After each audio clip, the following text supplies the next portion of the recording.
Jeremy Clarkson emailed the Duke and Duchess of Sussex to apologise for his newspaper column, in which he said he hated Meghan. In a lengthy post on Instagram, he wrote, "This is me putting my hands up. It's a mea culpa with bells on. On Christmas morning, I emailed Harry and Meghan in California to apologise to them. The language I'd used in my column was disgraceful, and I'm profoundly sorry." Tonight, the royal couple responded, saying Clarkson only wrote to Harry and accused him of a pattern of spreading hate. And at the end of Clarkson's statement, he asks, "So can I move on now?" But it doesn't seem the Sussexes are willing to let it go. Well, it's not just the Sussexes that aren't willing to let it go, because I think Amazon aren't too happy with him for his show that he does for them, the Grand Tour. They haven't said anything about the farm. I don't know if there's another farm show planned.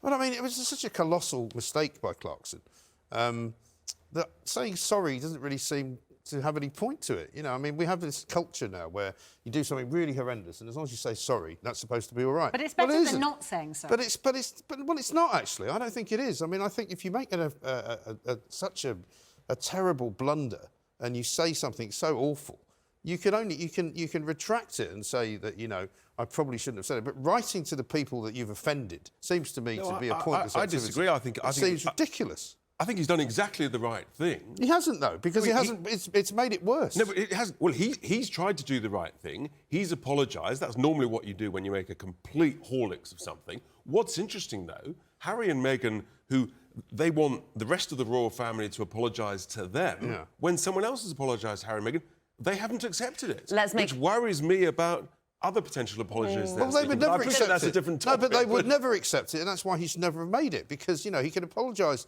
to his viewers, to his readers, even to his employers. But there is no point in apologising for something so heinous and whoever you've attacked and then apologised to knows you don't really mean it. But he's taken the moral high ground. Oh, well, I think that's a different issue. If you think he doesn't mean it. Well, I don't think he does mean it. Well, I am somewhere in between the two of you. I think it's right to apologise to the person directly. He didn't do that, though. He emailed Harry. He didn't email Meghan. Well, maybe he had Harry's email address. Husband on Christmas Day.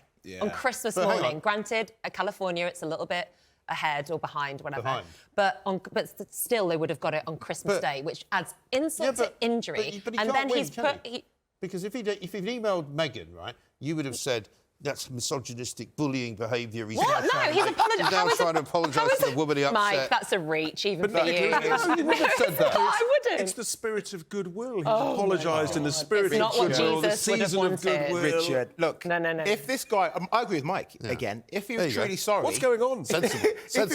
It's the new year. If he was truly sorry, then he would not have then replaced... Because his art got taken down, and he had another one up with an opinion about Meghan, again saying, we both agreed Meghan Markle's an unhinged monster, but we couldn't agree on just how awful she is. We were dreaming up better, stronger insults. He's not sorry. He doesn't care. And I don't believe in cancelling people for making a mistake. No, I don't. I really don't. But this is a serial offender. This same guy who used the N-word on TV, same guy who did a Nazi salute on a TV show, the same guy who joked about killing a prostitute. He should have been cancelled a long time ago. This is I thought you just said you don't believe in people being cancelled. Over one thing, I do not. But this is a history of mistakes. I don't know if you've ever heard of a guy called Bret Easton Ellis. Ever heard of him? Yeah.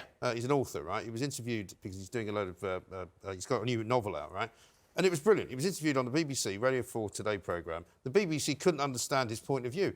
They asked him about offence and said, you know, what about this row that people are having about free speech and whether you should be allowed to say things that are offensive? And he's like, he was so confused. He said, I don't even know what you're talking about. He said, I'm an author. Why would I be in any way interested in somebody telling me what I can and cannot write about and what I can and cannot say? And I think, you know, we need to take a step back from this. They can be offended if they want. He can be sacked if whoever employs him wants to sack him. But, you know, the idea that he should be cancelled in some way because he's got horrible views is, to me, completely ridiculous. Totally ridiculous. But if which you're is sacked, also why he if you're sacked, that's the equivalent of being cancelled. No, it isn't. You get another job.